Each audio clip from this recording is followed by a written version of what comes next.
Guadiana yo creo que tiene un nacimiento casi múltiple. Todos hemos tenido siempre como referencia a la laguna Cervidera, pero yo creo que nace en el conjunto de la red hidrográfica de todo lo que se considera el Alto Guadiana. Considerando como tal, pues desde el conjunto de ríos que vienen de la parte de Cuenca y de la parte de Albacete. Yo creo que sería lo más correcto decirlo. Habitualmente, y tenemos siempre como referencia a la laguna Cervidera como el punto o la referencia que históricamente yo creo que todos hemos conocido como esa referencia.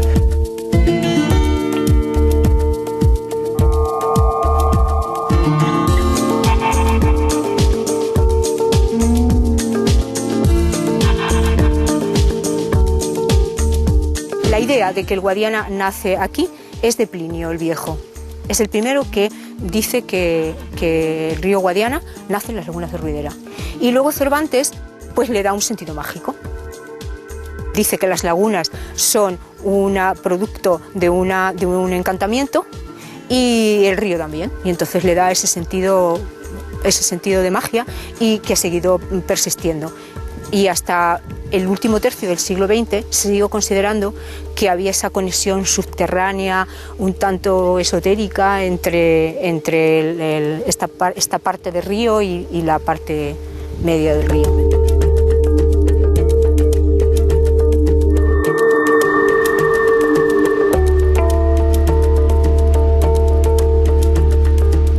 El agua de una solución formada, entre otros elementos, por bicarbonato cálcico, carbonato cálcico y otras sustancias que vienen en equilibrio. Pero cuando sale a superficie y encuentra un cambio de temperatura, un cambio de pendiente, una planta, la respiración de una planta, hace que precipite el carbonato cálcico y el CO2 se escapa a la atmósfera y se deposita formando estos elementos, que son como presas, pero de origen natural, y se llama toba o travertinos. Son las que cierran una laguna con otra laguna y forman el sistema lagunar. Es un río maravilloso, muy complejo, muy interesante, un río muy vivido, muy intensamente vivido. Por ejemplo, la parte alta del Guadiana pues están haciendo realmente descubrimientos de yacimientos arqueológicos o están pasando al lado de lugares tan emblemáticos y tan importantes desde el punto de vista cultural como es Segóbriga. Es un río, por tanto, muy habitado. Y si no se entiende esto, el Guadiana no se entiende. Una vez que nace, inmediatamente que nace, tiene casi un curso muy zigzagueante porque está en una zona completamente llana o prácticamente horizontal. Todo lo que es la zona más propiamente manchega es una zona completamente horizontal y que además es una zona que tiene una enorme capacidad de absorción. Esa enorme capacidad de absorción es lo que hace que vaya cargando todo el acuífero, toda la masa de agua que hay por debajo de la zona central de Castilla-La Mancha, y eso es lo que hace que en algunos momentos, cuando ese acuífero o está más alto y ayudado también por la escorrentía superficial, es lo que hace que brote en los ojos del Guadiana. Y los ojos del Guadiana pues yo creo que han sido un referente visual y perceptivo. Incluso en el lenguaje coloquial, todo el mundo, el aparecer y el desaparecer del Guadiana se ha quedado como algo que utilizamos coloquialmente. Y esto es la realidad. El Guadiana aparece y desaparece en función de las precipitaciones por una parte y en función también de las condiciones en las que se encuentre, de que se encuentre más o menos lleno el acuífero. El Instituto Geológico y Minero de España viene realizando un control de las aguas subterráneas en la cuenca alta del Guadiana desde el principio de los años 70. Somos probablemente el organismo que más conocimiento y desde luego con más serie histórica, más visión histórica tiene del Alto Guadiana. Lo que hacemos es controlar de manera continua el nivel para saber cómo evoluciona en función de las distintas situaciones que se van produciendo en el año, ¿no?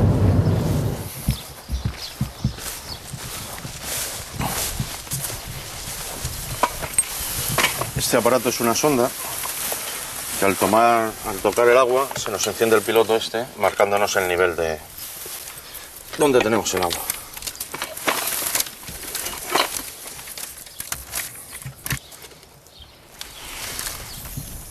Es una cinta métrica simplemente, ¿ves? Nos indica que está en el 1,27 m con 45 centímetros.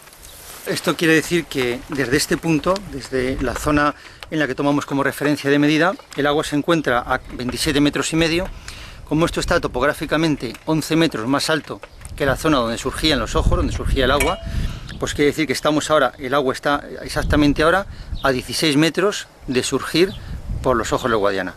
Luego son 16 metros que tendrían que llenarse de agua, que eso equivale aproximadamente a unos 2.000 hectómetros cúbicos todavía.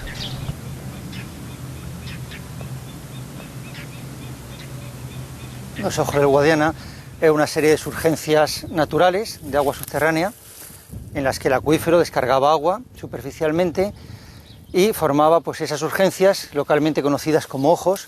Formaban una serie de pequeños ríos y pequeñas corrientes superficiales que daban lugar al nacimiento del Guadiana. Esto sería la zona por donde discurría el río, actualmente evidentemente seca. Comenzó a disminuir el caudal de los ojos del Guadiana desde mediados de los años 70, aproximadamente el año 75, 76, empezó a disminuir el caudal. Fue disminuyendo de manera progresiva y aproximadamente en el invierno del año 83-84 es cuando manó agua por última vez, y a partir de ese momento no ha vuelto a surgir agua del acuífero en la zona de los ojos del Guadiana. El Instituto Geológico y Minero de España comenzó en los años 70 a hacer planes de investigación de aguas subterráneas. Entonces, fue consciente de que aquí existía un gran volumen de agua subterránea almacenado, y lo que se puso fue en explotación de la manera quizá más no tan cuidadosa como se hubiera puesto hoy en día, ¿no? Los niveles, se pensaba en principio que era una gran balsa de agua que prácticamente no tenía fin, pero realmente el agua se fue agotando, se fue extrayendo más agua de la que entraba, y por tanto fue descendiendo los niveles, y la situación pues acabó haciendo una importante afección medioambiental a todos los humedales.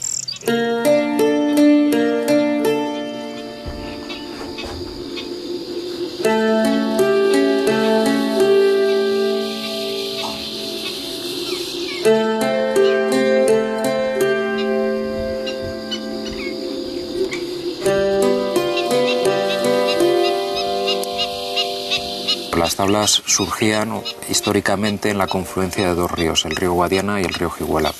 El río Jiguela es un río estacional que se cortaba a los meses de verano, un río de aguas salobres y que tenía unas crecidas muy importantes en invierno.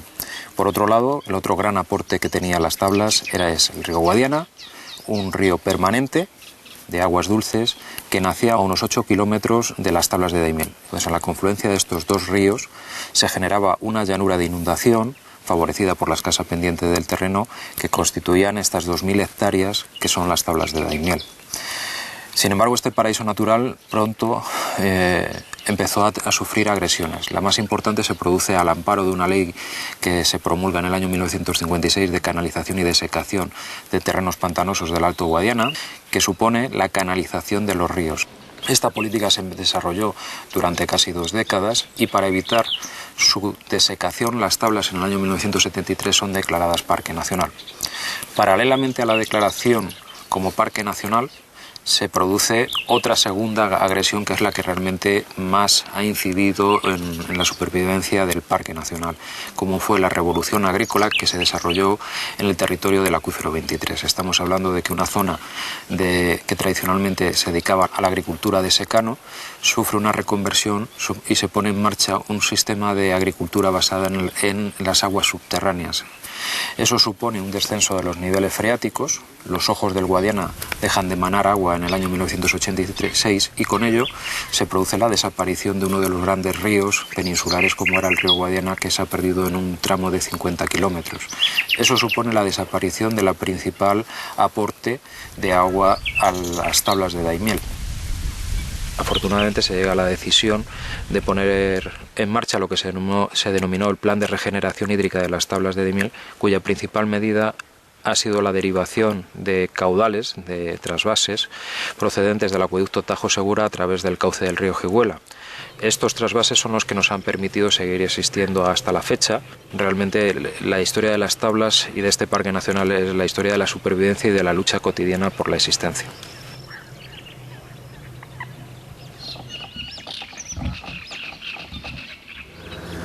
Aquí el único medio que había de elevar el agua eran las norias árabes, tiradas por animales, y luego más tarde pues a esas mismas norias se le adaptaron unos motores, con lo cual el rendimiento era mayor. Pero vamos, eso se hacía con ese sistema pues porque el agua en esta zona la teníamos, vamos, en unos lugares un poco más profunda o menos, pero a una media, digamos, de 10 metros, 10, 15 metros. Luego pues bueno, ya vinieron otros nuevos sistemas de apertura de pozos y de elevación de ese agua, que claro, tenían muchísimo más rendimiento, y ahí fue cuando comenzó, pues bueno, digamos, la revolución del regadío aquí en esta zona. Y claro, pues ahí es a donde se comenzó, o donde debía haberse comenzado el control y el estudio de con cuánta agua contábamos para seguir aumentando los regadíos año tras año. Por parte de la administración no se hizo, desde luego. Al contrario, lo que nos animaban incluso con ayudas a poner en riego tierras de secano. En una palabra, te estaban de alguna forma induciendo a que sacases agua, ¿eh? Y claro, es verdad que antes de todo esto tal vez lo que teníamos era nuestro acuífero 23 infrautilizado, porque eran miles de hectómetros cúbicos lo que estaba brotando por los ojos de Guadiana, y que no tenían, vamos, lo que es aquí en esta zona se aprovechaba muy poco ese agua.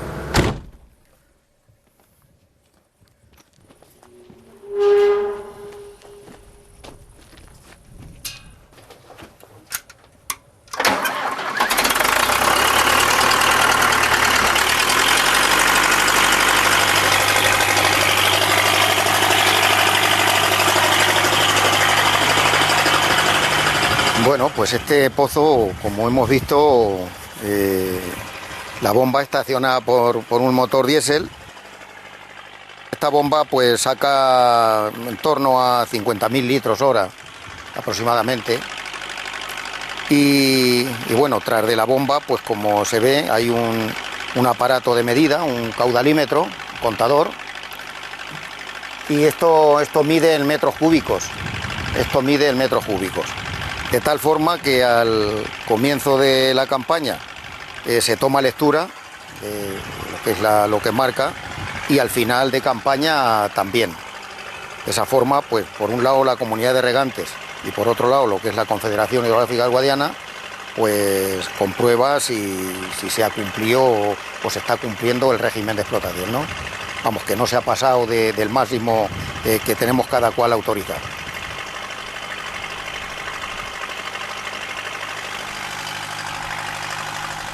Cuando ves que un año baja 1 metro el acuífero, y el año siguiente 2, y al siguiente otros 2, y unos años más, otros años menos, y al mismo tiempo te están animando, incentivando para que tú pongas regadíos, y al mismo tiempo hay una ley que te prohíbe hacer pozos, y se continúan haciendo, y la administración pasiva totalmente. Pues hombre, es que si yo soy un agricultor de secano, he visto un vecino mío, un agricultor de secano, que estoy viendo que las uvas se quedan como los garbanzos tostados, que no maduran. Y un vecino mío que hizo un pozo, pues que coge unas cosechas extraordinarias, pero que nadie lo ha molestado para nada. Pues lo lógico es que yo al año siguiente, si tengo dinero para hacerlo, haga otro pozo. Porque ya con la seguridad de que no me van a decir nada, hombre, así es que no se puede actuar tampoco. Los regantes, aquí no, vamos, culpabilidad ninguna, porque hombre, las leyes se hacen o deben cumplirse, ¿no? Deben hacerse para que se cumplan.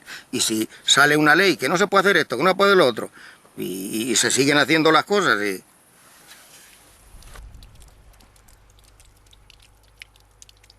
De esos años que, vamos, que estábamos sacando, como digo, muchísima más agua de la que realmente debíamos haber sacado. Eso habrá quien lo entienda y alguien no lo entienda. Eso tampoco fue gratuito.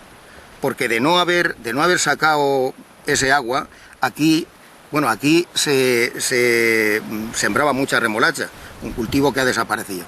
Se sembraba mucha remolacha, se construyó una azucarera, se sembraba mucho maíz, se construyeron secaderos de maíz, y todo esto con la ayuda de la administración. Bueno, pues en torno a todo este tejido económico, a todo este tejido agrícola, pues también aparecieron pues bueno, polígonos industriales, gente auxiliar de la agricultura, que de no haber sido así, pues tal vez el asentamiento de la población que hoy tenemos aquí en esta zona, pues bueno, habría mucha gente que habría tenido que hacer la maleta y marcharse de aquí. Quiero decir que la agricultura en principio parecerá que no es un sector importante, pero que es el sector primario y además un sector comodín. Ahora que hay tanto paro y demás, pues bueno, la agricultura está absorbiendo mucha gente que ha venido de otros sectores porque no encuentra trabajo. Pues estamos hablando de más de medio millón de habitantes. De más de medio millón de habitantes. Y estamos hablando de 120.000 hectáreas de regadío.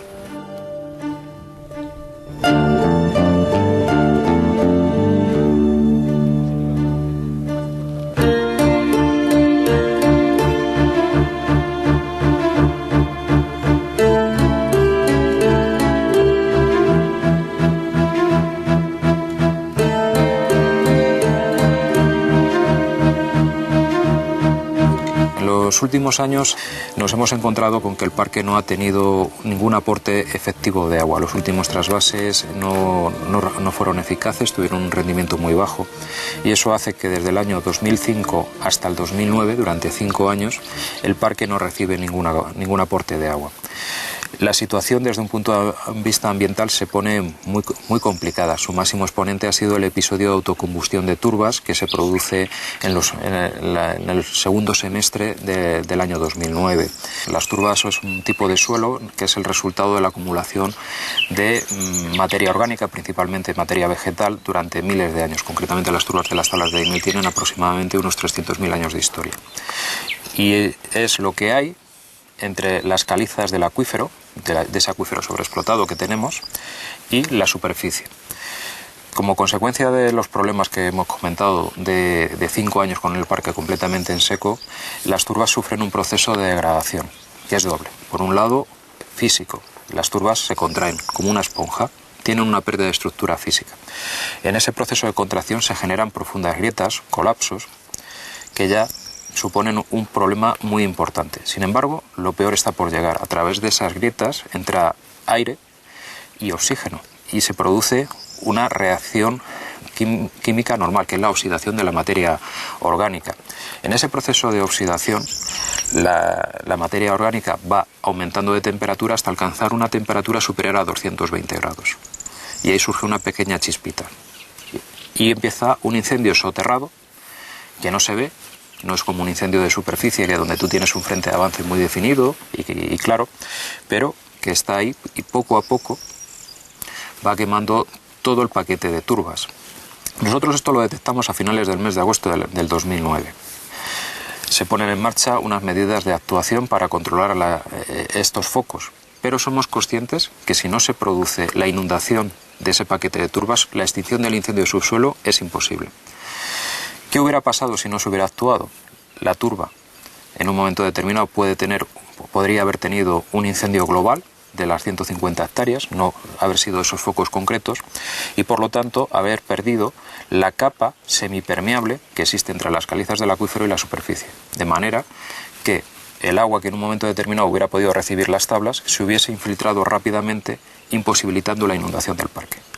Y realmente podemos decir que hemos vivido la etapa más difícil y más dura del Parque Nacional, y afortunadamente, gracias a las medidas de gestión que pone en marcha tanto el Ministerio como luego gracias a la ayuda de unas precipitaciones excepcionales, pues nos ha permitido salvar esta situación que nos ha llevado al borde del abismo.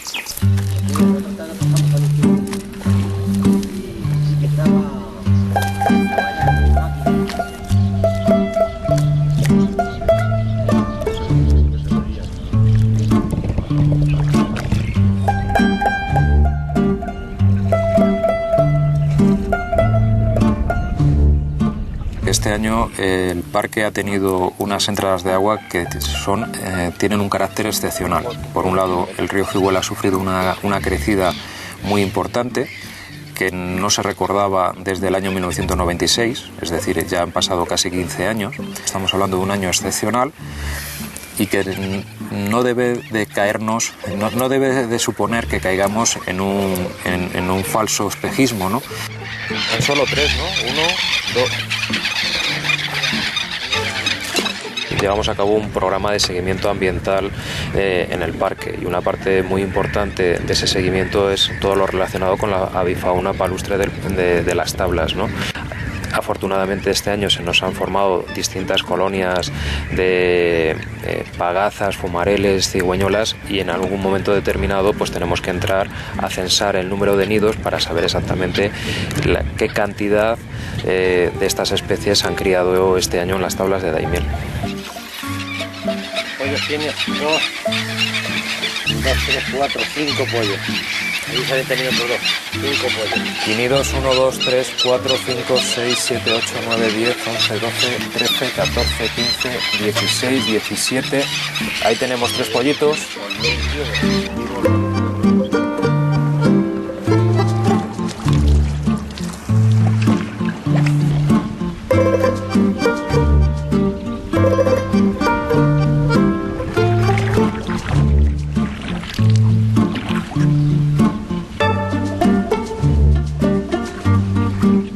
Las praderas de ovas lo que te demuestran es el estado de salud de un humedal.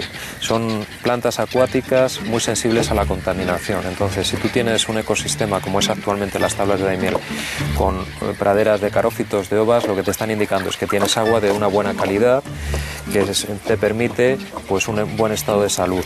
Entonces, son esenciales para el ecosistema porque te oxigenan el agua, te fijan los sedimentos de manera que el agua está más transparente, y además constituyen la base de la cadena trófica de para especies tan importantes como es el pato colorado, el porrón y fochas. Por lo tanto, para nosotros es esencial que existan estas praderas y que se estén recuperando como se han recuperado este año. Fíjate el color. Esto principalmente son especies del género Cara. Entonces realmente, como os comentaba, esto es la esencia de un humedal. Mucho más importante que lo que es la avifauna es la presencia de estas algas evolucionadas, subacuáticas, que nos están indicando un buen estado de salud del parque. De nada sirve que haya agua si no tienes ovas. Aquí hay que hacer un ejercicio de responsabilidad. Un parque nacional no se declara en una junta de vecinos. Un parque nacional se declara en las Cortes Generales de este país. Y por lo tanto, cuando en el año 1973 las Cortes Generales declaran las tablas de Daimiel como parque nacional, encomiendan al Estado su conservación. Y por lo tanto, el Estado tiene una responsabilidad de conservación de este espacio natural desde el año 1973. Además, aquí hay que tener claro una cuestión. Las tablas de Daimiel han demostrado, y están demostrando ahora mismo, su gran capacidad de recuperación. Son ecosistemas muy dinámicos y que en un momento determinado pueden sufrir un proceso de degradación muy grave, pero también es cierto que cuando reciben agua, y una vez más, no me cansaré de decirlo, agua de buena calidad, esto funciona de nuevo. Los procesos ecológicos se desarrollan rápidamente y realmente resurge a una velocidad más que interesante. Por lo tanto, hay que mandar ese mensaje de optimismo y también ese mensaje de que realmente lo que tenemos que hacer es seguir trabajando día a día por la conservación de las tablas. También las tablas de Daimiel hoy por hoy son un recurso económico. Estamos hablando de que el parque es el principal atractivo turístico de toda una comarca. Este año, prácticamente de enero a mayo, hemos recibido cerca de 275.000 visitantes y por lo tanto creo que una región como Castilla-La Mancha no puede permitirse la pérdida de un valor turístico y de un valor económico como hoy por hoy es este espacio natural protegido.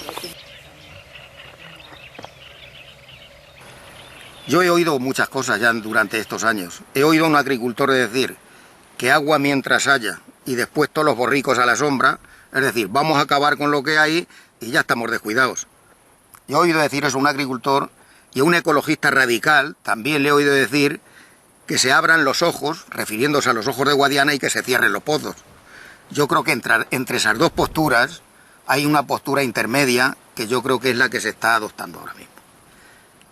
las tablas no son vistas por los agricultores con malos ojos. Tal vez algún día lo fueron, cuando se decía que agua para los cultivos y no agua para los patos. Ahora yo creo que nadie hace ese comentario.